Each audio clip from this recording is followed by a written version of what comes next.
బ్రేకింగ్లో చూస్తున్నాం. తమిళనాడులో ఘోర రోడ్డు ప్రమాదం జరిగింది. రామనాథపురంలో 2 కార్లు ఢీకొన్నాయి. ఈ ప్రమాదంలో 5గురు మృతి చెందగా 7గురికి తీవ్ర గాయాలయ్యాయి. దీంతో వారిని రామనాథపురం ప్రభుత్వ ఆసుపత్రికి తరలించి చికిత్స అందిస్తున్నారు. మృతుల్లో 4 అయ్యప్ప భక్తులున్నారు. మృతులు రామకృష్ణ, రాము, అప్పలనాయుడు, రామచంద్రరావు.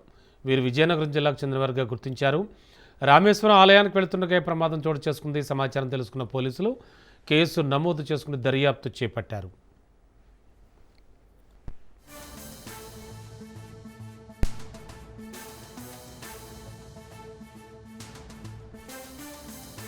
తమిళనాడులో ఘోర రోడ్డు ప్రమాదం జరిగింది. రామనాథపురంలో 2 కార్లు ఢీకొన్నాయి. ఈ ప్రమాదంలో 5గురు మృతి చెందగా 7గురికి తీవ్ర గాయాలయ్యాయి. దీంతో వాళ్ళని రామనాథపురం ప్రభుత్వ ఆసుపత్రికి తరలించి చికిత్స అందిస్తున్నారు.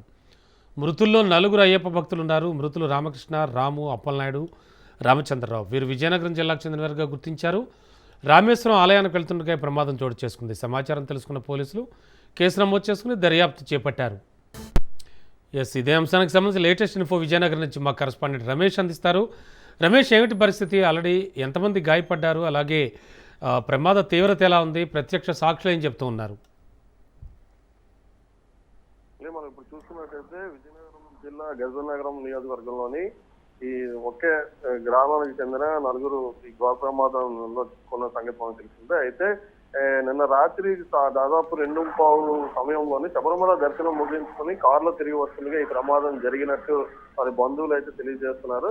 ఈ తమిళనాడు రాష్ట్రం రామేశ్వరం సమీపంలో ఈ ప్రమాదం జరిగిందని చెప్తున్నారు. ఈ దత్తిరాజేరు మండలం మరియు గజనగరం మండలానికి చెందిన మొత్తం 5 మంది ప్రయాణికులు అయితే ఈ ప్రమాదంలో చిక్కున్నట్టు తెలుస్తుంది. అయితే సంఘటనా స్థలంలోనే 4 అక్కడికక్కడే మృతి చెందడం, అదేవిధంగా మరొక వ్యక్తికి తీవ్ర గాయాలైతే ఆసుపత్రికి తరలించారు. అయితే అతను కూడా ఇప్పుడు చనిపోయినట్టయితే వార్తలు మనకు వస్తున్నాయి. దీంతో మృతుల సంఖ్య 5కి చేరిందని చెప్పాలి.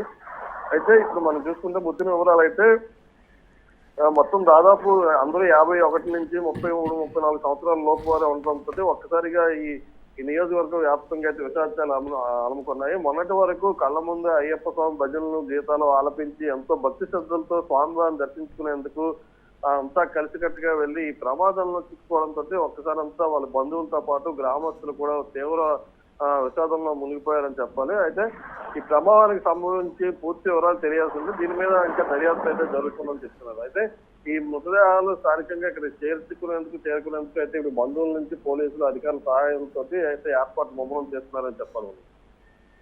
Okay, thank you Ramesh.